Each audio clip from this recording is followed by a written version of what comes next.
Hey guys, welcome back again to Ken Tamplin Vocal Academy, where the proof really is in the singing.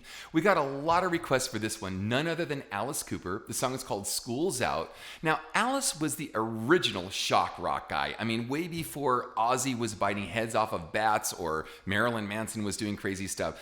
Alice was doing a lot of crazy stuff, but he's come full circle. So I want you to check out his whole story because he's got a really great testimony.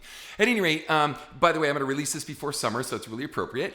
But I want to talk to you guys. Hey, thank you for the requests coming in because this is all done by request. So sometimes I can find a cool track, and in this case, I have to create my own track from scratch. So sometimes it takes me a little longer to get to certain stuff. But I am listening, and I'm giving you guys what you're asking for. So anyway, keep the requests coming in. School's Out, Alice Cooper. Let's rock.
Now, some of us didn't wish that that were true when we were going to school.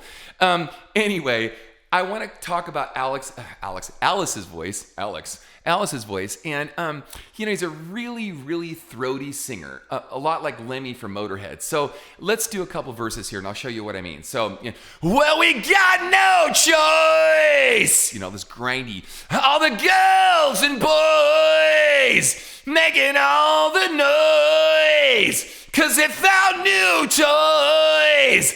Well, they can't salute you, can't find a flag that don't suit you. Well, that's a drag. Right? He's really, really throaty on the sound. By the way, notice I haven't lost my voice, even though I'm singing this throaty. And Lemmy from Motorhead was really good at this too. He had his own unique thing, either edge ya, either edge. In fact, I'm going to do a Lemmy thing at some point soon. I just kind of, trying to do these by request and as I find cool tracks and stuff. But what I want to encourage you guys to do is if you're going to do a sound like this, you cannot use a lot of air. If you do, it will destroy your vocal folds. So I like to think of, let's pretend you and I are friends and we're underwater and we're talking to each other. And we know we have to keep a certain amount of oxygen in the lung. So I say, hey, Joey, how's it going? Not bad, dude. What are you doing? I'm doing all right. Right? I'm literally constricting or cutting back my air. Now, what I teach in my course, by the way, if you like what you heard, please like and subscribe to my channel. That would be awesome. I have a singing course called How to Sing Better Than Anyone Else, and we discuss all kinds of stuff like this. And I have a singers forums now at KenTamplinVocalAcademy.com that have over 10,000 gnarly singers in there discussing all these different techniques and approaches and whatnot. Go check it out. It's free. You can join it for free. It's awesome. But anyway, getting back to this. So what we want to do is we don't want to have the same feeling as when we're straining, going up to go, together. We want to first develop good open throat technique. Hey, you know, well, we can't salute you, can't find a flag, right? So it's almost like a certain amount of fry, but there's also an element of open throat technique that really dominates the throat first to help you cut air back at the glottis, which is the vocal folds themselves, so that you don't overuse air to destroy the voice. So anyway, I cover all this in my singing course. If you guys like what you heard, please like and subscribe. We got more coming your way. Ken Tamplin Vocal Academy, where the proof is in the singing. Peace out. Thunderstruck!